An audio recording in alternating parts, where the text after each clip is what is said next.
game, it can just it can take a break, it can go away. Meanwhile, on the side of BETBOOM, they take out the Ricky. The Surge goes a little bit later on. Those two core heroes that NAVI do like to play around, but the Death Prophet and the Zeus, even the Drow Ranger being taken out. Again, Lina is still being left here for either team to pick up, unless I'm not seeing the ban. But it seems that both teams not really prioritizing that hero at the minute. BETBOOM should pick it now. Like, you see the Undying, you take it for yourself because it would be a good hero for Navi. Navi needs a lot of burst damage to deal with the Lesh. Lina is a great combination of a lot of burst and a lot of constant output of damage currently in the meta. So yeah. I think it would actually be a really solid pick for both of the teams right now. Yeah, well, we'll see. I mean, it goes well as well with the clockwork, being able to just set up with the cogs into... Yeah, there it is, it comes out. And it's no surprise with the amount of potential it sets up with the clockwork in the lane, the kill potential coming through even before the BKBs are up, even before the massive damage items are up. If the clock gets on top of you with the Bash Assault and the cogs, Lina can just burst you down even in the lane. 10 seconds remaining. Yeah, most definitely can do it. It's a very strong combo, and I think out of all the position 5s that I watched personally Toronto Tokyo play, he has been the best on the clockwork, right? I think when him and Pure are playing the lane and he's on the clockwork, that is where he makes the least amount of mistakes, if any, and then the lane looks really good. I think in terms of him understanding how to create space for Pure, he's amazing on all of the heroes, but he might not know the limits of them just yet. When you spend your time playing like 500, 600 games on mid heroes, and then suddenly you have to switch to these other ones, you don't really have the feeling in your fingers to what you can get away with in a lot of these lanes. That needs time, that needs a lot of pubs and competitive games played. So I'm quite okay with him making a couple of those mistakes, but with the clockwork it has felt different. Mars! NAVI get the Mars, and I've talked about this in another series. I mean, do you just go for the Timbersaw here if you're BETBOOM? Well, I mean, you could, but I personally have not seen Nightfall play it, because he wants to be a little bit more active. He wants to be this guy that can go for a smoke early on. And considering you have a Hoodwink, I wouldn't be surprised for something like a Dragon Knight would be pretty solid. Anything that helps you push the towers, that initiates for you so that the Hoodwink can grab a kill, that can rotate to the Lesh, and other than the clockwork have that another form of initiation. That is something that I personally would like to see. On the other hand, though, Navi, they picked up a Mars, which is, I understand it, you're protecting people from the Lina, but you're up against the clockwork. That is like the hero that the Mars hates playing against. Laning wise, game wise, it's always tough. First of all, he always sees you, so you're not gonna get the easier initiation, but also if he's inside of the arena, your arena's potential is pretty much halved.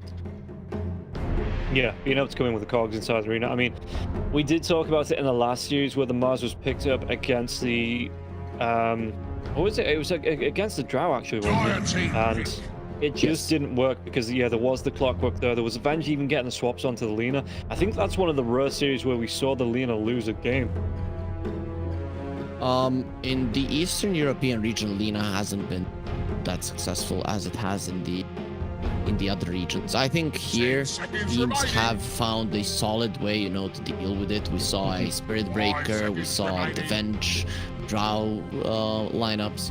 Clockworks have been quite good against the heroes. So in Eastern Europe, people have found ways to deal with it overall. The hero still does look pretty powerful and is being banned in a lot of the games, but it seems like Eastern Europe is kind of getting the hang of the hero, though it might just be that the teams here don't utilize it properly, and that's something that we're gonna have to find out on the major when the Eastern European teams clash against some of the other ones that do prefer it. You don't think we'll get a mini patch between the major and Division 1? Maybe screw over the Division 2 at the end of Division 1 here. Maybe drop a minor patch, a legend patch. That maybe a minor one, but that's just a bug fix and maybe, you know, a little bit of tweaking, but I don't think we're gonna be getting a major patch, because that it would be weird to drop a patch a day before Division 2 starts or a day before the major starts. That would be very, very surprising. I think if we're getting a patch, it's going to be after the major. Yeah, I mean, God, it is going to be the Dragon Knight, but going back to, remember when Valve used to patch mid-events? Like just in the middle of what would be, you know, a big LAN or a third-party tournament, something like that. They weren't Valve-sponsored events, to be frank. They usually did it, you know, in some third-party events. You know, ESL or Epicenter or something like that. I saw that. Yeah, we'll just drop this massive patch so the teams need to relearn the game in the middle. Sometimes in the middle of a series. Yeah, I mean, you know, adaptability can be a Dota trait, so why not? Why not try it that way? But the Nature's Prophet was the last pick on the Navi side. I like this. You know, you have the Tusk, you have the Mars, you have the Rubik. These three can go for kills. You're gonna have the Nature's Prophet that's gonna be pushing in the lanes. If Navi play with enough speed, they have a shot in this game. Do I believe in them? Not really.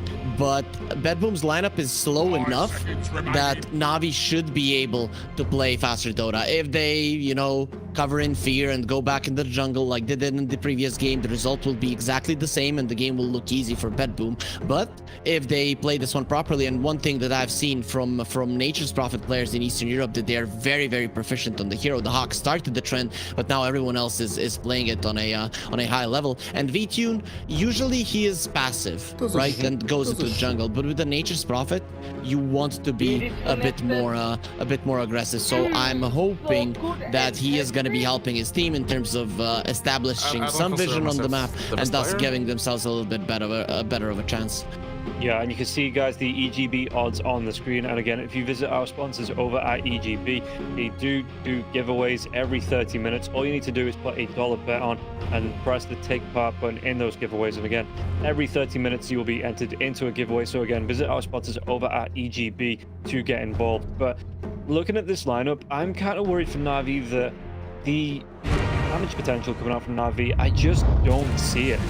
Like, they have a little bit coming in with it once the Tusk gets the Walrus Punch, and potential right-click damage coming through from that Nature's Prophet. But Lina puts out a lot of magic damage, a lot of right-click damage. The damage that comes through from with everything inside his kit, even the dragon right-click damage coming through in that dragon form. You've got the sharpshooter coming out as well from the Hoodwink. It's just, to me, I'm looking at this BETBOOM lineup, and I think if these fights aren't Navi getting a pick and getting out, you know, these elongated fights, these fights that sustain over 30 to 60 seconds, BETBOOM, they're always going to come out on top. I don't see how Navi out-damage BETBOOM in these fights.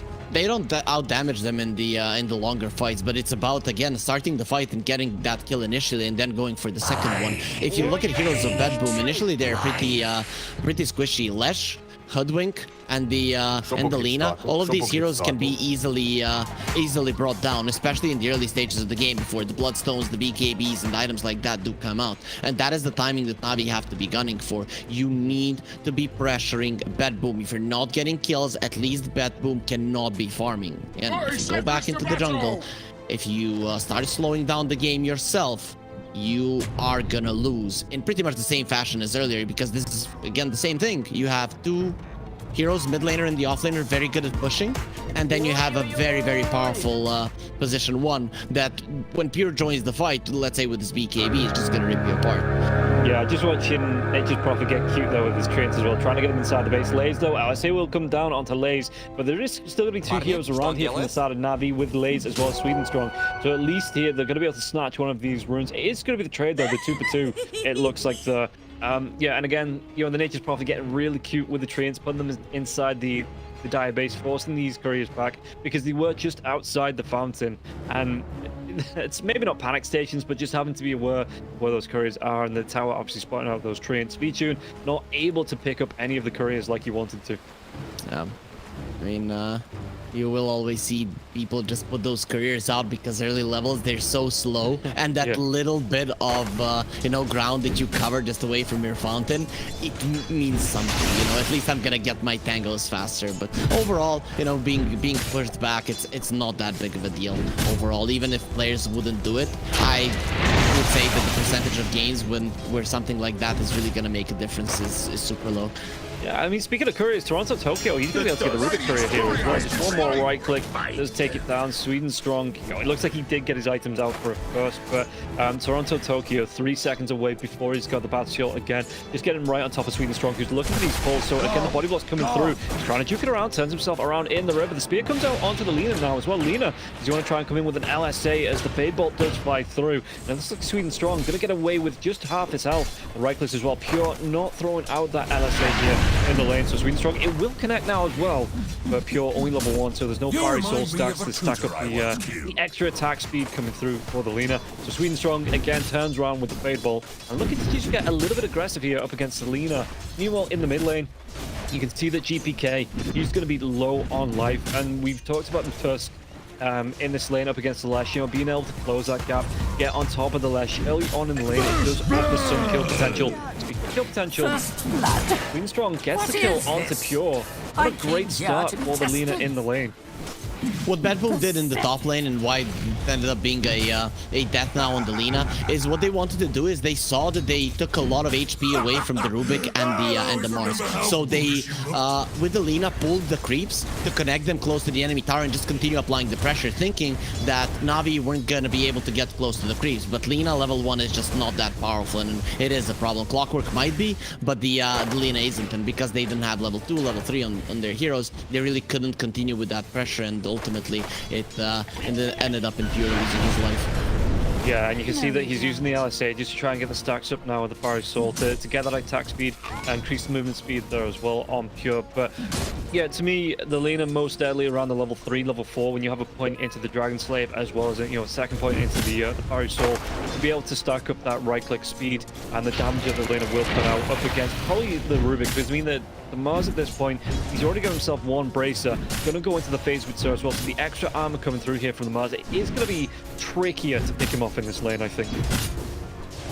Of course. Still, it is a Clockwork, and once the Clockwork is level 3, the damage output is very strong. And Mars likes to be all close and personal because it's much easier to connect the spear that way, but not really for Clockwork. So it's really a tough one to deal with. I don't consider myself the best player. You can see that save and H2O. They're just being friendly about it. You know, the chase comes out, the Hoodwink moving himself away as the Undying tries to chase him down, but they're going to be friendly. They're going to throw those high fives. Undying looking towards those 6 mangoes as well. Nicky Cool in the mid lane now. How's it going for him in terms of last hits? He's keeping it even with the Lash. Snowball not going to be too far distance here as well. Snowball coming through onto the Lash as well. Doesn't want to throw those ice shards out just yet though, and they will come through eventually.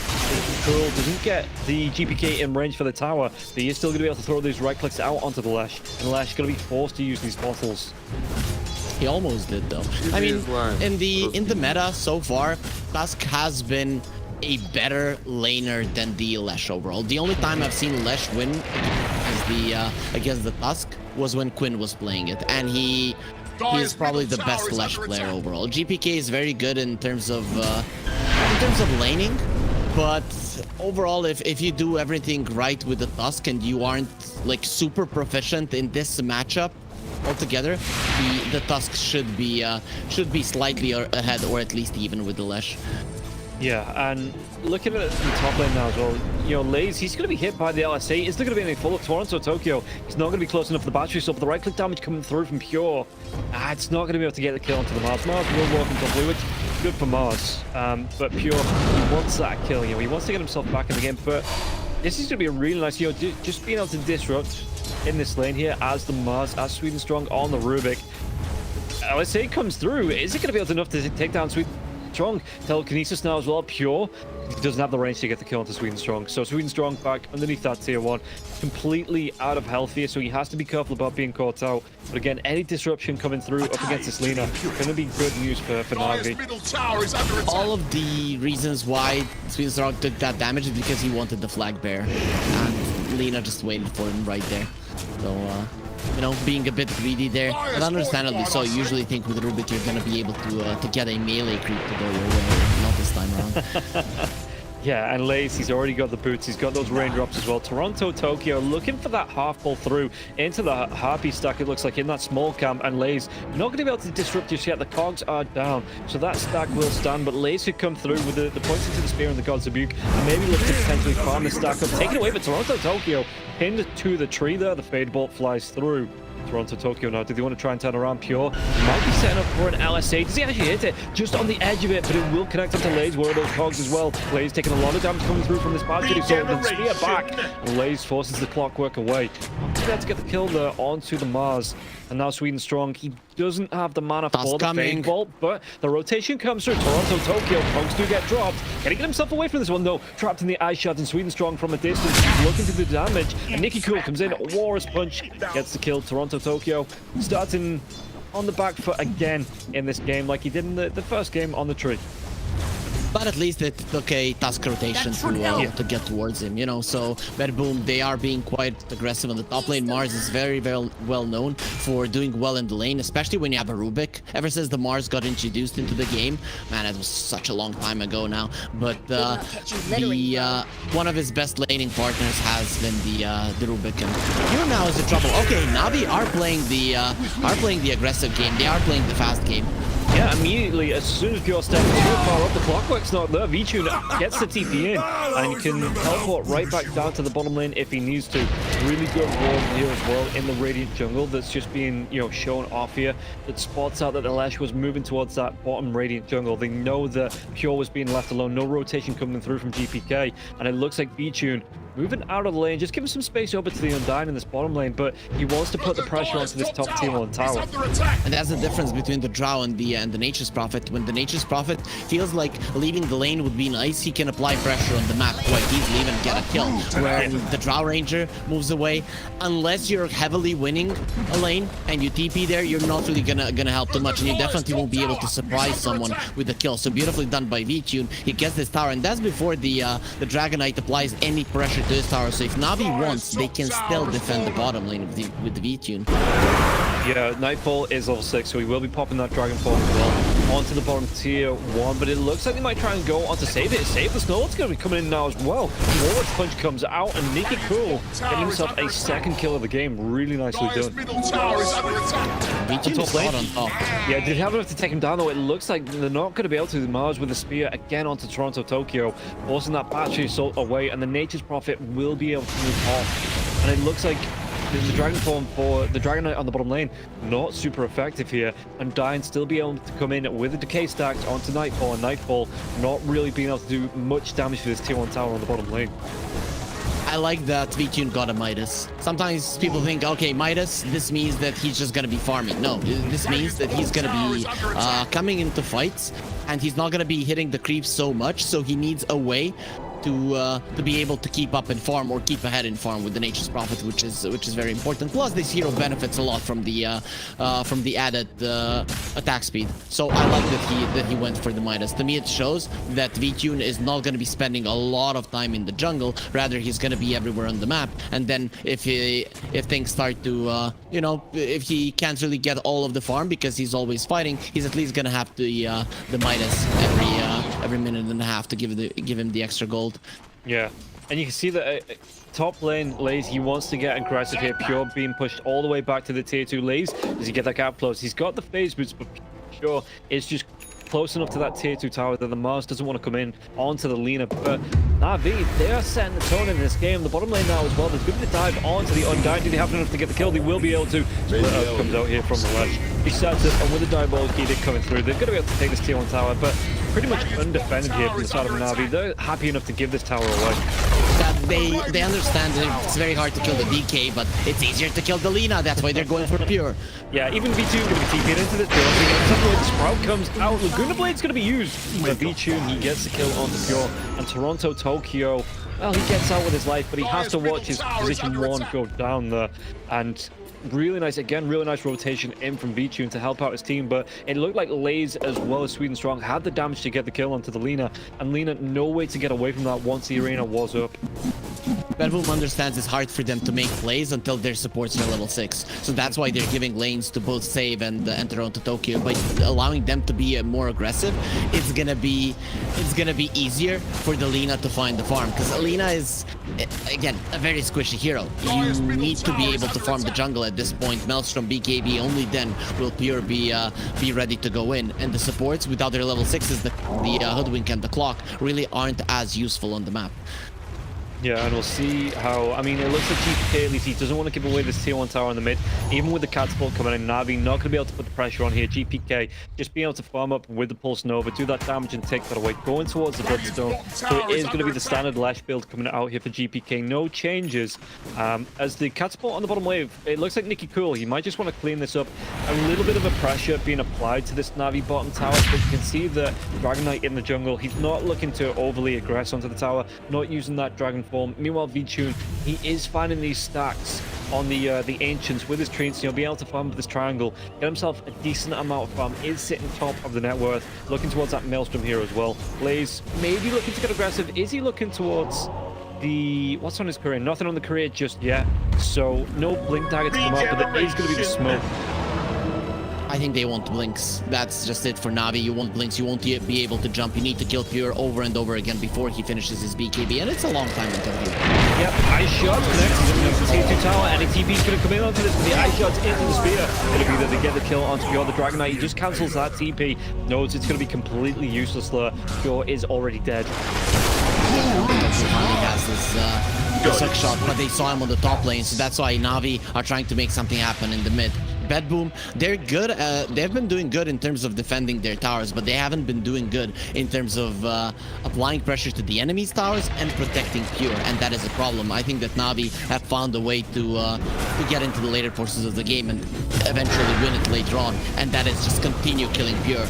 Well, they're going to be able to get a really nice push back up onto 2 heroes as well. With a sharpshooter coming through, Saving gets the kill onto Nicky Cool. And Sweden Strong, he was trying to turn the Pulse Nova of his own round onto the side of BETBOOM, but he do get the clean up onto the Rubik here. And Nightfall now in this Dragon form. It's a little bit onto the tier 1 tower. Should be able to apply even more with the brief fire. Yeah, just going to be coming in here. Creep wave pushing in as well. So he's going to get some aggression here onto this tier 1 tower in the mid lane. But probably, again, not enough to take it down. The side of Navi, they tried to apply pressure, but they didn't get enough farm on their Tusk and on their Mars. And while they were getting a couple of kills on Pure, Nightfall was just farming all this time. The supports were farming, and now the timing is finally hit. So BETBOOM with the Blink Dagger on the DK, with the hook shot, and with the Sharpshooter, now they can finally make plays. So Navi, they cannot just so leisurely, like la-di-da, just move towards a part in the map, because you're gonna get stunned up and you're gonna die. And you really have to be afraid of this Dragon Knight, because it looks like Nightfall currently, he's the strongest hero on the map, like no contest. Yeah, going towards that BKB as well, so it's going to be a lot harder to control him once that comes out. And I spoke about it yesterday, well, not at length, but you know, the Nightfall, he's looking so good with his positioning when he does prioritize the team fights over objectives as well. You know, he has the least deaths on the side of BETBOOM, or at least he did before that 70-minute game. I'm not sure how that fell after that, but you know, Nightfall at the minute, he's quietly having a really good season in this offlane. It really impressed me so far in the DPC. He has definitely learned a lot in EG, and now he has come back to his region to just show the fruits of his labor, and it's looking really amazing. Navi, they're going for smokes. They need this mid lane tower to fall. The map needs to open even more, or they're gonna allow this Lina to get back into the game, get the BKB timing, and then you're done for if you don't have the good enough lead. Yeah, Mars did go for the Falcons play before straight into that blink here. Ray steps up, the arena comes out. It's going to be space for three. He's got that Bloodstone. Is he going to be able to keep him alive though? He looks like he's still going to take him down. He gets the kill with the Bushwhack's going to be there. Laguna Blade comes out on H2O. Trying to run himself with a hook shot. He gets himself in close onto Nicky Curran. Backing up on. He has these cards, and yeah, you can see that Pure, he's cleaning up, gets himself the double kill before he goes down. Now they can chase even further the Bushwhack onto the Rubik. The chase is out. The damage with the Dragon Tail, and Rubik, he's going to be taken down. So they do take down 2 cores on the side of BETBOOM, but Navi, they just get a punch to the mouth and it disrupts their plans. The BETBOOM, they turn it around, they take down 4. You're so good. He understood. The entirety of BETBOOM understood what the plan from Navi was. Take this tower down. And even if you would lose more heroes in this one, which did not happen, you would be okay if the tower lives. And that's what BETBOOM were gunning for. That's what they want. And that's how they create their space for this Lina to get the BKB. You could see Pure like, oh, he has 2-5 on the Lina. He's not having a good game. Actually, he is. Because considering the state of the map currently, he is going to have the time before his team gets overrun to get that BKB and be able to connect into fights. Finding an impact in the game as a carry Lina, it's not easy, but Pure made it happen there in the previous fight. Yeah, and you can see that the win probability going down 71% in favor here of BETBOOM. So Navi, even though they had a great start, they were looking for those rotations, got a good couple of picks onto the Lina, or a good few picks onto the Lina. It still looks like, you know, Gaben's just like, BETBOOM, they still got this. And now the chase on Nightfall, he couldn't close the gap. The Bushwhack won't connect onto Laze here as well. So Laze at least will be able to get himself away from the danger, but potential sets from BETBOOM, they're getting pretty cheeky now. You know, with those dives behind the tier 2 tower, they've got the confidence. They're looking for those ganks.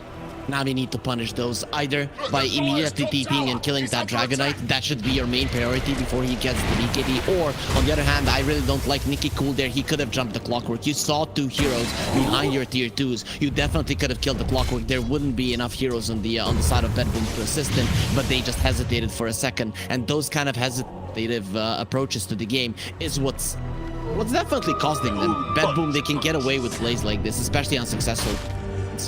Yeah, and you see the smoke comes out from Navi, but it's all it's really going to get is any T-wards. Nightfall already keeping himself up to the top lane. He's away. He was away from the gank potential coming through, and Navi, the grouping up like you talked about, they want to get aggressive here in Navi, but it just seems like BETBOOM, they're hitting that time, and they're hitting the points where the heroes are pretty tanky, pretty sustainable with things like the Bloodstone coming out for the Lash, and it's so hard now to get the kills on these heroes. Man, if I was Navi, I'd start feeling the pressure now. BKB on the DK, almost done. Lina, same as well. The Lash, he's a little bit further away, but it doesn't matter. If just one of them has the BKB, it's very hard for Navi, because their Blink instant initiation, it is there, but you can always react to the Blink Walrus Punch. It's not impossible to do so. So I'm looking at these BETBOOM heroes, and very soon they're just gonna start dying. They're going to try and make the jump. They do get the kill on to save. The ward, not enough there. I mean, he would have had the vision, but I guess just, again, playing that body block against so that Leshrac could get him, you know, buy the time for GPK to get himself away from the incoming gank. The best player? The way BETBOOM are itemizing right now is to survive. They know their heroes naturally do enough damage, right? Yeah. Toronto Tokyo will get a Force Staff, Ludwig will get a Blink, and the cores will get BKBs. And then it's gonna be much easier for you to stand your ground in a fight, for the supports to move around the fight while their cores are standing ground. And then Navi are gonna have a very, very tough time winning these fights, especially because this mid lane tower still hasn't been taken down. And if these BKBs come out, the question is if Navi will ever get it down in this game. Yeah, and that's the BKB flying in for it. Looks like both the Dragon Knight as well as the Lina. So perfect timing now for BETBOOM to set up for a potential fight. If they want to look for a rotation, look for a gank on somebody. 3 heroes in the mid lane there as well, onto this tier 1 tower. So smoke coming out from Navi, but they don't know these BKBs are up. Perfectly timed here for BETBOOM. So let's see how Navi, how are they going to try and deal with these? Are they going to be able to find anyone out in the first place? Because it looks like BETBOOM, again, like you've talked about in the draft, just playing away, not giving Navi the opportunity to come in for these ganks and taking the fights on their terms. So Navi, they are looking for this rotation, but who are they going to find? BETBOOM were able to slow down the game, but Navi, now they want to increase the pace yet again. Flash is the better target. This is the dive through. Can they get themselves on top of GPK? It looks like GPK, the arena comes through. Not going to sustain with the Bloodstone this time. And the Dragon Knight, he'd already popped that Dragon form, just flies himself away, flaps his wings back to safety. And you can see that with 4 or 5 heroes from the side of Navi grouped up, they should be able to take this tier 1 tower on the bottom lane. Yep. If you are having issues taking the mid lane tower down, use the speed, use the ability of you to control the side lanes to make it happen. Again, this is the type of game. BETBOOM are not as mobile as Navi, so BETBOOM, understandably, they would want to fight around the mid lane, whereas Navi, their ability to storm down the side lanes is much better, so that's where they would prefer to go for fights now, especially now when BETBOOM are getting their BKBs and they're definitely stronger in the 5 versus 5 straight up one. Yeah, Sweden's strong. Oh, the hook misses. Sweden's strong. Oh. Gonna be able to get himself away from that one point blank focus as well. So Sweenstrom's just like, you know what, that is tip worthy. It was a nice try, you know, mending the opponent there. No malicious intent with that tip whatsoever. Yep. Yesterday, when BETBOOM won a 70-minute game, I think Nightfall wrote in the chat, GG easy. Yeah. But kind of, I don't know, people took it as toxic. I kind of took it as fun banter between friends, because it obviously wasn't an easy game, right? And they already had some fun banter between them in the previous game. So I'm hoping, maybe I'm naive, but I'm hoping that it was like the best of intentions, just to have fun. Yeah, and you can see again on the screen, guys, as it looks like Toronto Tokyo setting up for its own move. The NAVI have a 5-1 on the EGB odds, but the fight breaking out. The BKB comes up from Pure, who's going to be able to deal with the spear coming through. Can he take down? Well, there's going to be a sharpshooter as well, but Undying not dead just yet. Mars Tombstone has been dropped. I think the arena was just delayed dangerous onto the Tombstone. Yeah, now Pure, his BKB's worn off, and the Laguna Blade was going. Bichun gets the kill onto Pure. The takedown save. Nightfall has to pop BKB of his own. Trying to get himself away. He just walked himself into ice shards, and now the Sprout comes out. Nightfall, he's just going to be cleaned up. Yeah, the BKB going to be wearing off, and H2O, he gets the kill. Really nice position there from NAVI, and they can just march themselves into the Roche pit to find this kill onto Roshan, while these three heroes on the side of BETBOOM are going to be down in bed. A fight where you could run circles around BETBOOM, that's what you were gunning for. BETBOOM, they had their BKBs and they felt confident that they can't lose a fight, but that wasn't really a fight. That was NAVI just poking until you have nothing left and then finishing you off, and it all happened because Lace put such a great arena down. Even though I disagree the way the Tombstone wasn't getting attacked, because it was definitely inside of the arena. It was in, right? But and now you can just continue going forward for more. Save is dead again. Yeah, and cancels that TP. It would have been just suicidal to come into this mid lane with 4 or 5 heroes around. You're TPing, you see Safe die, so immediately just cancels off that TP. All of a sudden now, NAVI in the driver's seat in this match. Yep, BETBOOM, they need GPK in fights because he's their burst damage, doesn't care about the arena. But for that, now he has the BKB, so he's safe in terms of living, but he cannot get into the fight fast enough. That's why he's probably going to be needing a blink. I'm very curious to see if that's what GPK is going to go for. I think it's something that BETBOOM needs if they are to take these side lane fights that they're being forced into. Let's make it clear, NAVI, they're not allowing anything else to happen, right? That is where they want to fight, and they're in control because they have a Nature's Prophet. Yeah, and you can see that we are grouping up again. So apply pressure to another tower now. The tier 2 tower in the top lane. Just being taken down. Bichun, he's just going to stand with the right place. Look at him as well, going over to the Skadi. So this is going to be harder now for the sustain of GPK, even with that Bloodstone in these fights. He might be able to make the jump onto Mars Lays. There is going to be Dragon Tail coming through with that extra setup though. They're looking for the hook. Coming through for Toronto Tokyo underneath the tower. The calls get dropped. They get the kill onto Bichun now. It's over the Laguna Blade. No. They have that sustain, and the Laguna Blade still there onto Swedenstrong. Now gets to split Earth, but a lot of damage. They get the kill on Toronto Tokyo. Really nice dive. That could have been the Aegis if they'd have had a little bit more damage onto Bichun, because he TP'd right underneath the LSA. Perfect timing there. Well, not perfect timing for Bichun, but perfect timing on the LSA for the stun onto the Nature's Prophet. I mean, perfect spell usage coming out from BETBOOM overall. The stun, the follow-up, hook shot, then the hog back. Everything was used quite nicely there by the side of BETBOOM. The Mars never getting a chance to get anything off, and then you get a kill. That Nature's Prophet would have just been great if they took him down, but Vichun, he had so many stats, and now he has even more. Skadi against 3 effectively ranged heroes. Dragonite, when he doesn't have his form, he's really not that powerful of a hero, and when he has it now, he's gonna have to be dealing with the Skadi. Yeah, and it's just, again, NAVI, even after losing the Mars, they lost it on their side of the map, but there was no creeps to push in. And, you know, BETBOOM, they looked to the disengage, you know, they didn't want to fight even further into NAVI. The Split Earth coming out, Swedenstrong as well, being able to take these Laguna Blades. They just absolutely perfect. Okay, smoke. Oh, GPK though, he pops that BKB, did they have the damage? The arena comes through, but it's 22 BKBs. Mars going to be in a little trouble with the snowball though, to get the dive onto Save. Save trying to do what he can with the sharpshooter, but the BKB's delayed as well as Nicky Cool. He gets gone. Yo, he's just dead, he gets caught out, the Split Earth comes out from the Rubik, and they have enough to take him down, and now Toronto Tokyo, the telekinesis, consider it though. Goes back onto the Nature's Prophet, so he can be able to get the kill onto the clockwork.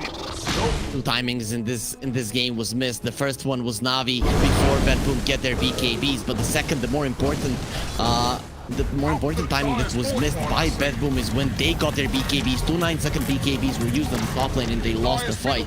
GPK, he didn't go for a blink in this game. He went for the boots of travel, trying to, you know, mimic the movements of the Nature's Prophet and alleviate the pressure, but considering that they're the ones losing towers, these boots of travel, the question is how much can he really make use of them?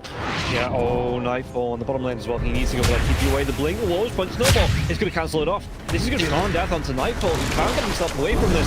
VTune, he pops that spell. Nightfall doesn't have the BKB for 25 seconds, even if he wanted it to. No TP to get himself out. Nightfall, 3 heroes stacking around for the next 5. And the right clicks VTune, he does get the kill onto the Dragon Knight. So maybe again a little bit of a caster's curse as VTune and more action. DPK. They get the push back up onto the Mars. The Mars doesn't have that BKB for 10 seconds or so, so they do get the kill. Now the chase down onto the Nature's Prophet. Split Earth. No, it connects.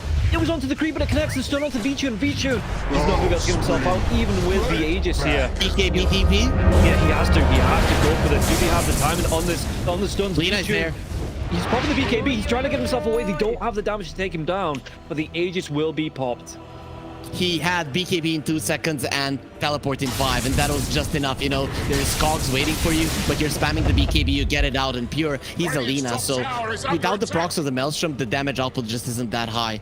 But still, that was dangerous for Navi, and the BKB of the Nature's Prophet is getting low as well. And BETBOOM, they have better vision overall in terms of starting fights.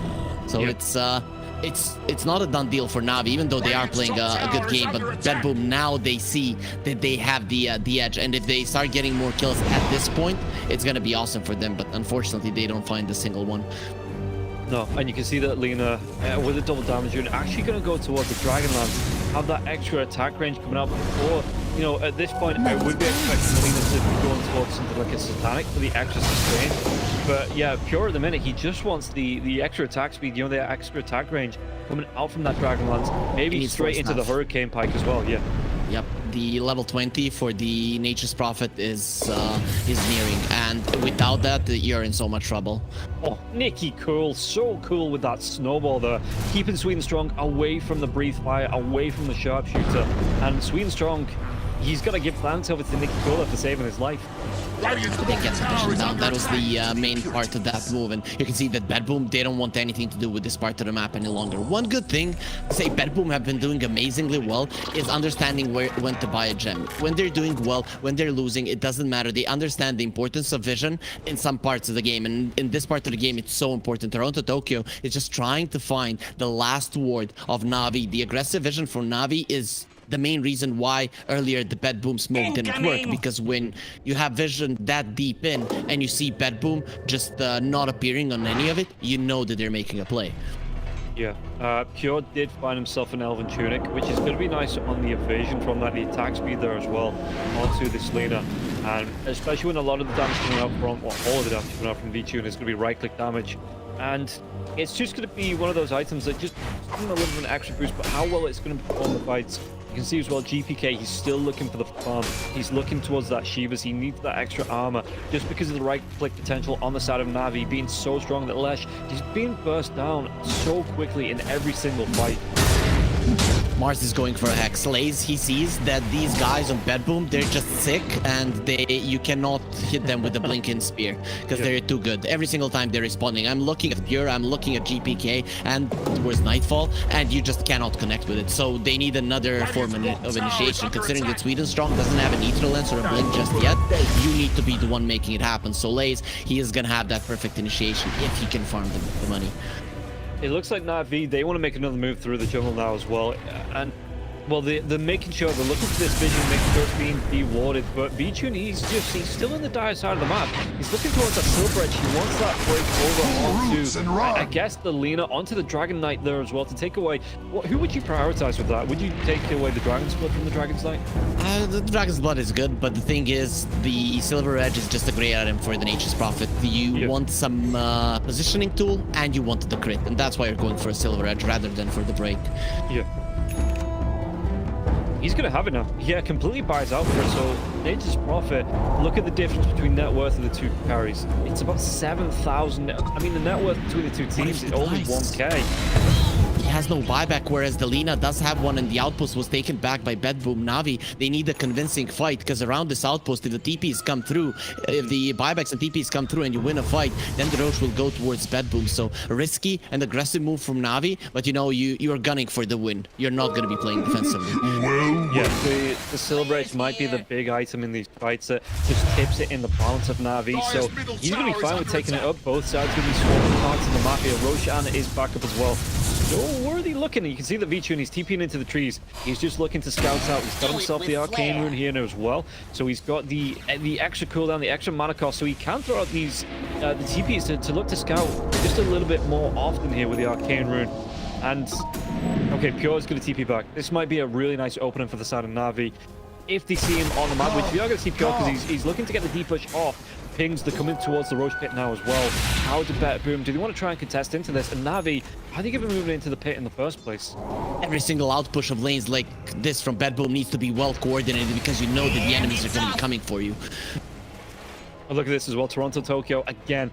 They're looking to group up on the right side of the map. They're looking to play around this Roche pit on the side of BETBOOM. Well, meanwhile, Navi, they're looking to take that outpost back. And if they keep this outpost, if the fight does break out, there's nothing for BETBOOM to get back in close to. Yeah, they have nothing, literally. Navi, they're taking this slowly, and now they will force BETBOOM to come back from the top lane. That is a very nice move coming up from Navi. BETBOOM, they're in a position right now where they don't know if they should engage. It feels really bad, and once they TP to the top lane, that is when you let go of the Roche. Yeah, and I mean the Dragon Form is going to be down for the next 40 seconds here now as well, so it looks like if Navi were going to go, I mean, it might just go for a smoke into a fight. They're going to be seen under a ward. on an observer ward. Yeah, if a smoke comes out now, or even the rotation, this might just be enough time for BETBOOM to get in the hookshot. They're going to get on top of the turf. Hexed up now, top of the damage coming through, separated from the rest of the team. Vichun is trying to do his best to get the TP and down. Nicky cool with the BKB. He didn't manage to kill him. The LSA. Snowball. Vichun gets the kill to Toronto, Tokyo.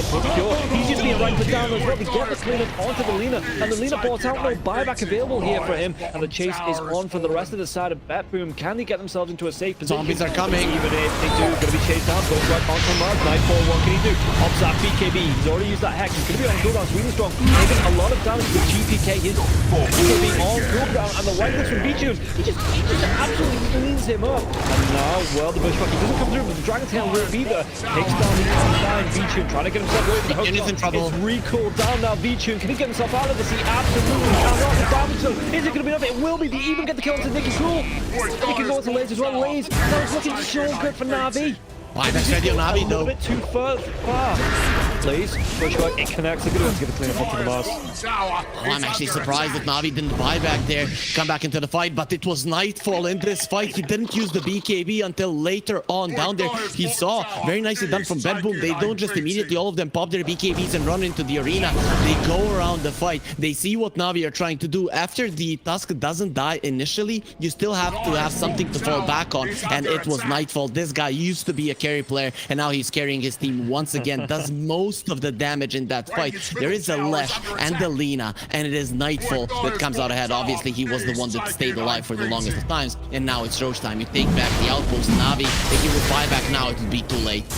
Yeah, you look at the amount of damage coming straight from Pure. He went straight into the Hurricane Pike. Going into a Silver Edge himself, but look at the attack speed coming through onto Roshan. Like you say, even if they brought back down Navi, he's not going to be able to get into the test. And this is going to be really nice. Again, that last fight, it just felt, I mean, Navi were winning that. Navi absolutely won that fight, and then BETBOOM re-engaged. Clockwork right back in. He got the hookshot back off cooldown, and it just felt like Navi, they hung around a little bit too long, went a little bit too greedy, and all of a sudden the fight flips in favor of BETBOOM.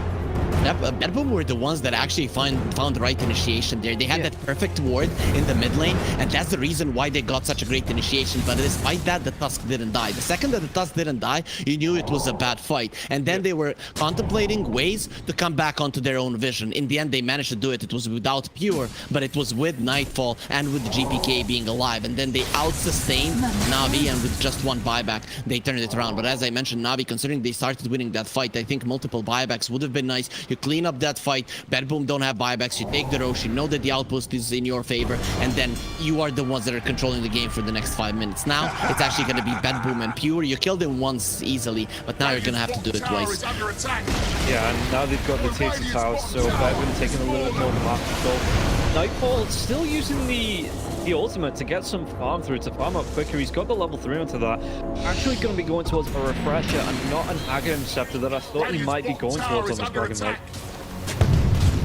Interesting. I guess you want that long initiation. If you can find the Tusk and kill him. I'm not sure about the build on Nightfall overall, just because you're up against the Tusk. But if you are initiating on the Tusk, then it's amazing. So we'll see if they actually manage to make that happen. Look at this now as well. They're going to be able to get engaged onto H2O. H2O being trying to take back the outpost. Toronto, Tokyo. Scores a point. And H2O just like, oh, I'm sorry for trying to take your outpost. I apologize. And he pays with his life for it.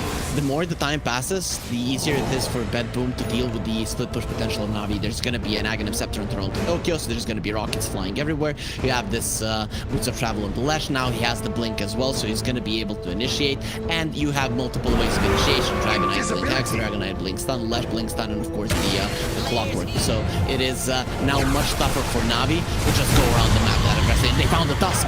Yeah, but he's got the full stuff down to the low ground. Sharpshooter still comes in, but he's going to be away. He's going to be fine. As, yeah, Navi now back on the back foot. But at least, okay, VTune, he has that Satanic. He's brought up now. We're going to see Lace. He's got himself a Heaven Talbot as well.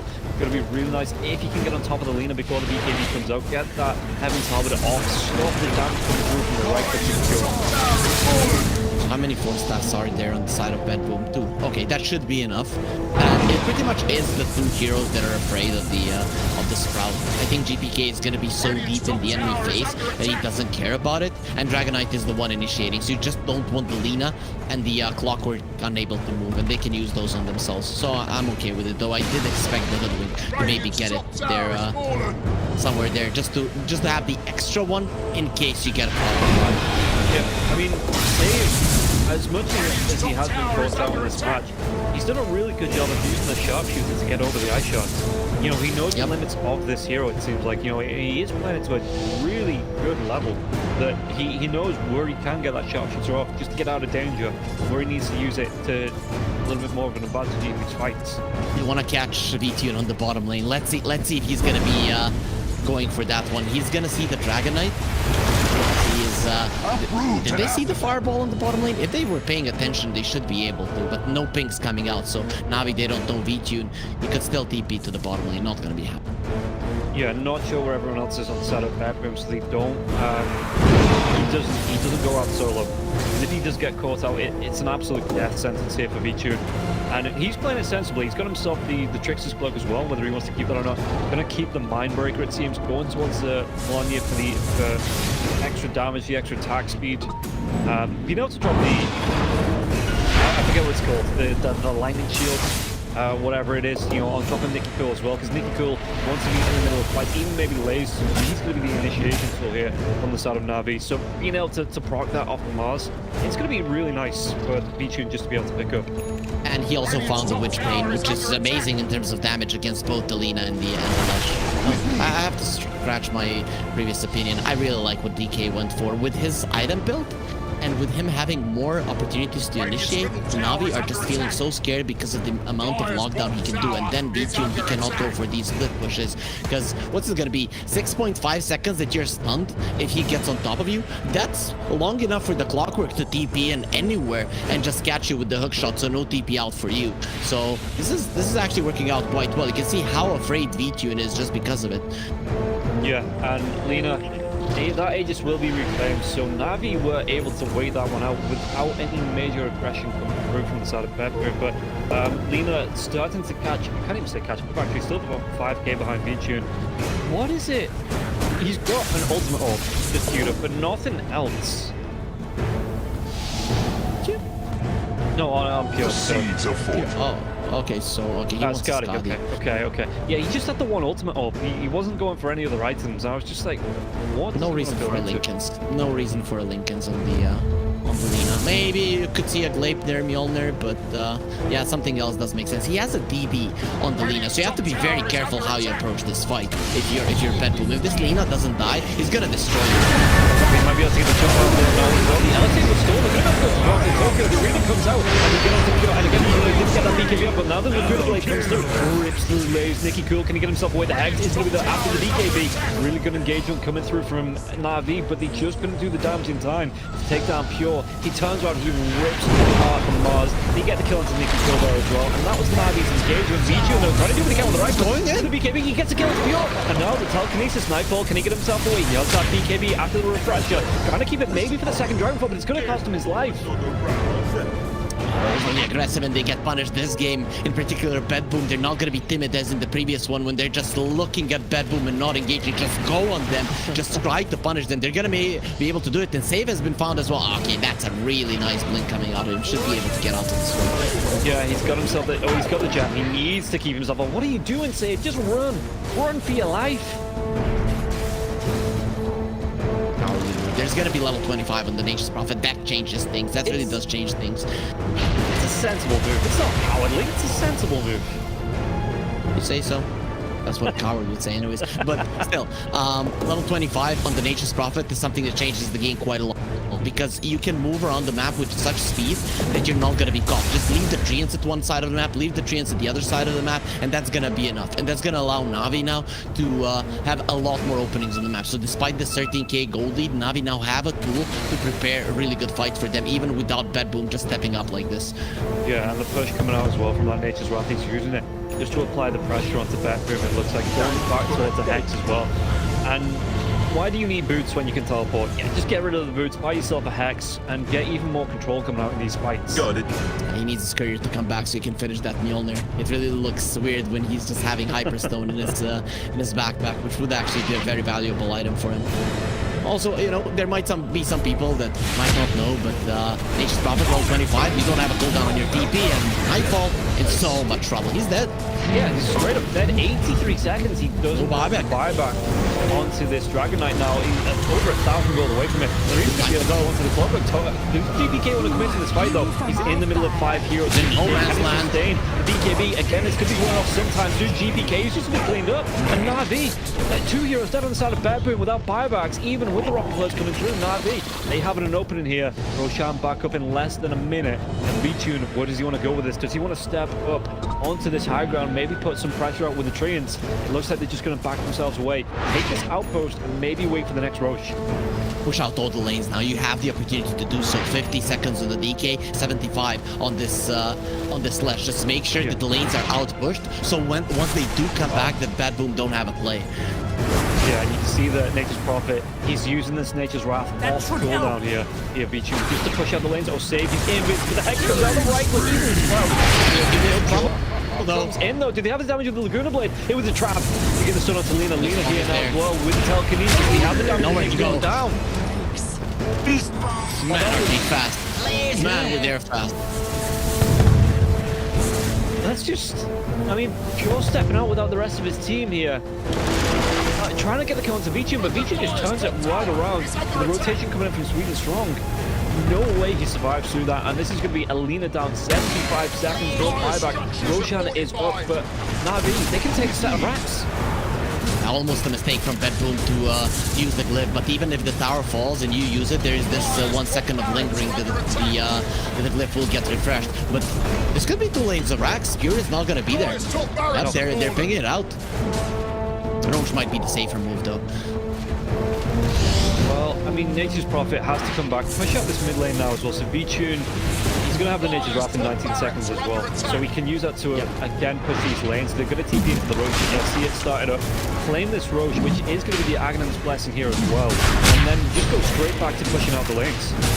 the safer move is to go for the Roche, because the way that you lose this game now is you lose the fight, the enemies take Roche. But if there's no Roche to take, even if you lose a fight, BETBOOM don't have a clear way to come back into it. So this is a very nice one, of course, on top of the Aegis, all of that is quite nice. And also the Aghanims and the Nature's Prophet, that's even more lockdown that they're gonna have. This Nature's Prophet just rips apart the supports. They have nothing to deal with him. If he gets on top of him, they just die.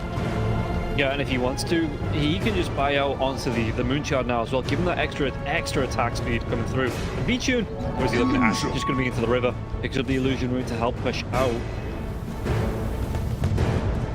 Also the night vision, it's not bad either. You can have it, nighttime is approaching, so we'll see if he does go for it. But I still think buybacks are more important. If you lose a fight, it doesn't matter if you have an Aegis. Having to buy back, it can definitely help to put you in a better position.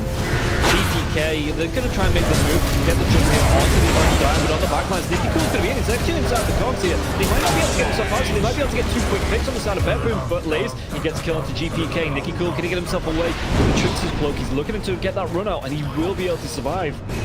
So they do lose the Undying, but again, a really nice trade, and they've got the Nature's Prophet, pulling out this Wrath of Nature that's got the, the Ensnare on the build now because of the Aghanim Scepter on the Entangle. So this is a really nice way to start the fights off, and then just jump in with the TP and claim another kill. Definitely, but overall BETBOOM are not going to be too sad about that one. They're delaying the time on the Aegis, and they forced the G's to be used as well. So overall, they are quite happy with the engagement. Despite losing GPK, he is the one that doesn't have a buyback, but it's the gold. So Navi don't necessarily know about this, so they won't be able to apply any more pressure. It's only that they're going to be increasing their gold lead, which at this point doesn't have to mean that much. Nicky Cool, though, gotta be careful behind enemy lines like this. If you do get spotted out by any vision, which isn't there from BETBOOM, but he's not to know this, as it looks like B-Tune. He wants to carry on pushing out the lane. Did he get the kill? Snowball can do that now as well. The down comes through onto Lina with that Hex. Again, they're just all out of position. Now they might even be able to get the kill onto save. They do. Leaving up 2 heroes. His own spell. All overall, yeah. With his own spell. Ever since the Nature's Prophet got level 25, everything changed. Everything changed. BETBOOM started making mistakes because you need to deal with the lanes, but you don't know if you're going to be fast enough. And more times than not, they have been caught out by trying to push out. This move from Pure, I mean, it's a mistake, but you can't really blame him because Navi are everywhere. Yeah, true. And from the back of this B-Tune, just to be able to step up with his sprouts, with his treants, and look to push down a second lane rocks. And this is going to go down. The Rocket Flow's trying to push down the bottom lane, maybe to stop the tier 2 tower from being pressured, but B-Tune, he's already in. He's already taken down the second lane and nothing to contest, especially with this Aegis still being up for the next 2 minutes.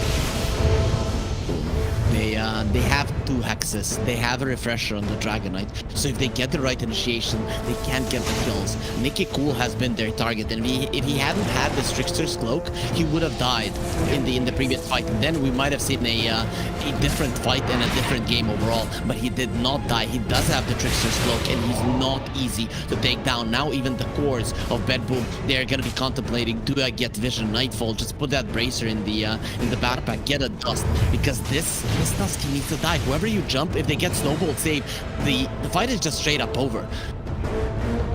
Yeah, and you can see again the Dragonite Nightfall. He's just using the ultimate form to try and push out these lanes because the pressure from Navi, it is being applied. They're going to be able to go into this tier 2 tower now as well. Clean up the last tier 2 tower of the game. And B-Tune, no way to engage on this. We don't know where the rest of the team are, so Toronto Tokyo can't get that hook jump in. Nature's Prophet with the Satanic as well as the Aegis. He's got the BKB. It's a lot of save, it's a lot of sustain here on the side of Navi for B-Tune. And I'm just looking at these items. Okay, he's got the Skadi, so extra stats, but he's got the Gluttony Feed up. I really wish he'd have gone for a Satanic over the Skadi. Yep, he wanted to be able to stand his ground against the Nature's Prophet. That's the idea. But yeah, the Satanic would make more sense, I think, as well, because it gives you more HP, not stats in particular, but you do have 2 lives, basically. And considering that you're dealing with so much lockdown, you might actually survive on 300, 400 HP and get yourself back in it. But he thought the Skadi was better. For now, it's not working out. I still think positioning is the main thing. But one thing we haven't discussed, man, look at the net worth of B-Tune. He's not really doubling the enemies, but he's close to it as well. And he wants the refresher. I have to say, I'd be okay with him getting the Aghanim shard. The slow is not to be underestimated, and division is always nice. Yeah, and he's going to lose the Aegis now, going towards that refresh. Not really going to be bothered, I don't think, about losing the Aegis. And again, he did trade out the boots because he can literally TP anywhere on the map anytime he needs to. Why does he even need to walk? Just TP from camp to camp finding this farm. I like the item that GPK is going for. It's gonna be the Arcane Blink, allowing you to initiate even with your Split Earth. You jump in, you hack someone, and then the Split Earth will come out super fast.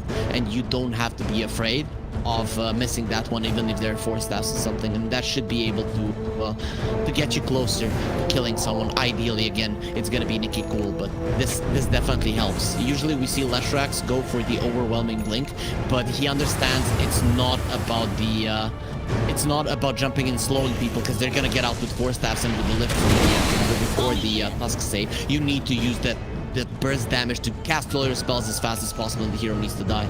Yeah, and again, look at what Navi are doing. We talked about this. Eastern European teams adapting to, we don't overdive. You know, we don't throw ourselves at the high ground to try and end the game. We wait for the next item timings. We just hang back. We wait for the next roach. You know, we don't overcommit here and potentially swing this fight in favor of BETBOOM. So B-Tune is hanging around as long as he can on this double damage rune in the river as well, just waiting to time this and get as much advantage out of it as he can. Smoke is going to be coming through, and it looks like Navi, they're completely taking the map away from BETBOOM. This is what BETBOOM have done to so many teams, and suddenly the game is being flipped on its head, and BETBOOM, it's like they're playing against their own game plan. It's the Nature's Prophet, and B-Tune is very strong. He understands he shouldn't go for a straight up fight, but he's creating so much space, and Navi are coming in with smoke. They know exactly where BETBOOM are, but they're ready. Yeah, and again, he's only just picked up the double damage now. He's going to be able to get the jump on the dive. The takedown save. He does have that buyback. Arena's going to be down. Do they want to try and re-engage? Because I don't think BKBs were used for either side for that. Now, I'm just looking through. No BKB used for Nikki or Lays. Pure still has his. Yeah, GPK as well as Nightfall. No BKBs have been used.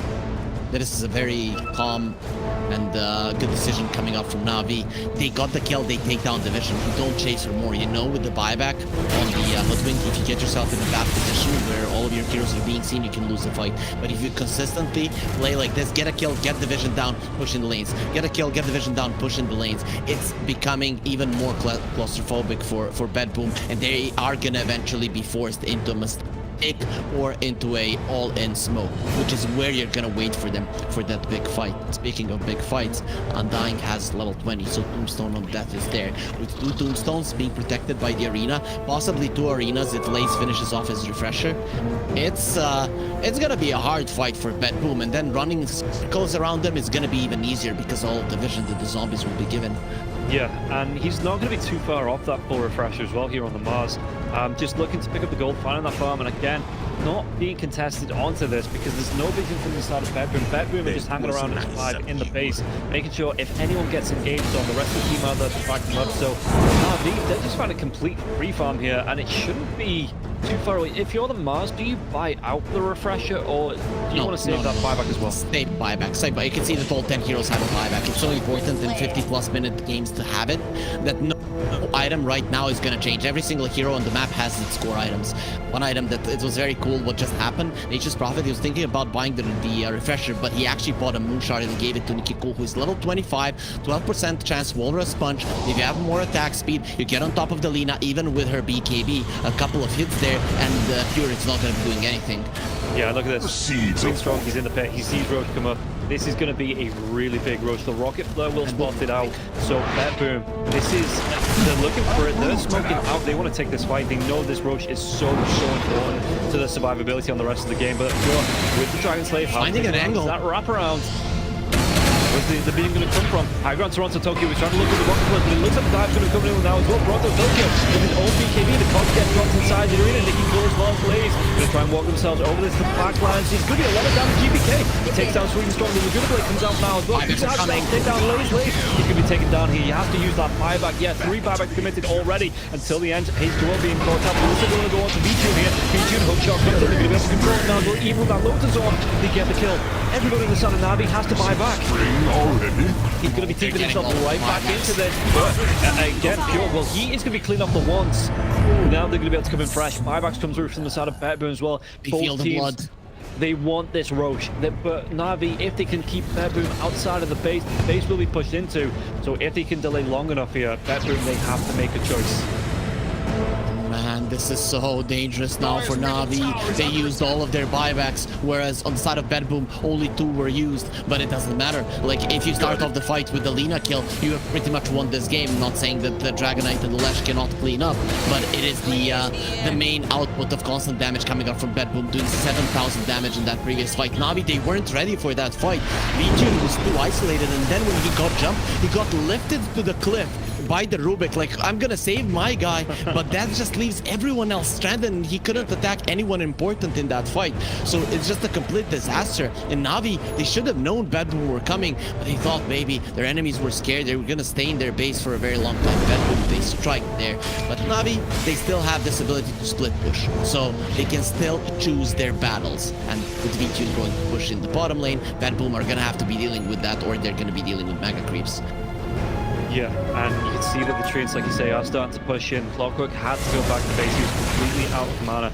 Both sides playing it so cautious now as well. They don't want to lose a single hero here. So Roche, for the minute, won't be contested. The Rocket Players trying to push out double catapults in the wave now as well.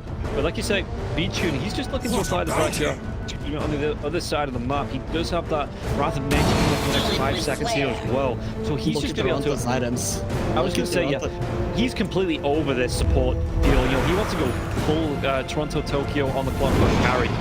The overclock, inside of the cogs, you have 250 bonus attack speed, so you just smack someone down. If you get on top of the Nature's Prophet, who does not have a 4-staff of his own, he's not going to move. Yeah, the Bushwhack's not a better hit, but GPK wants to chill in. Telekinesis backlines, they got the gas and back. That's such a good setup now as well. They're going to get on top of Sweden Strong. These are 3 heroes going to be going through here. V-Tune, he tries to go for that TP, but a hook shot from downtown comes in. And this is only a Roche over for BETBOOM. Did he even Roche? Did he just want to push in the lanes? I thought they were just gonna go end the game, but they know this game is now over. You have 100 seconds with these heroes, like a Lash that's level 25, okay, level 27, but you have the extra diabolic feeding with the Lina and the Dragonite with this amount of farm is just insane.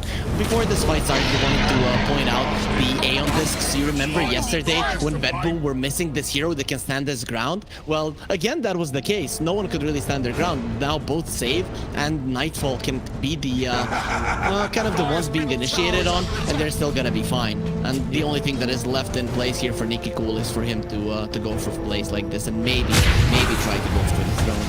Yeah, but there's going to be the dive in now as well from GPK. He finds out, even Saving coming back with the Bushwhack, Rocket Flirt's getting involved, and they can just use the 2 heroes. 4 heroes dead on the side of Navi, and like you say, they can just move themselves right into this with the TP in from... What? Pure? Oh, he was just flying out, okay. It's a little early to be found since farming. No, it's way too late, and it's way too risky to be found in farming Pure. Like, what the hell are you doing?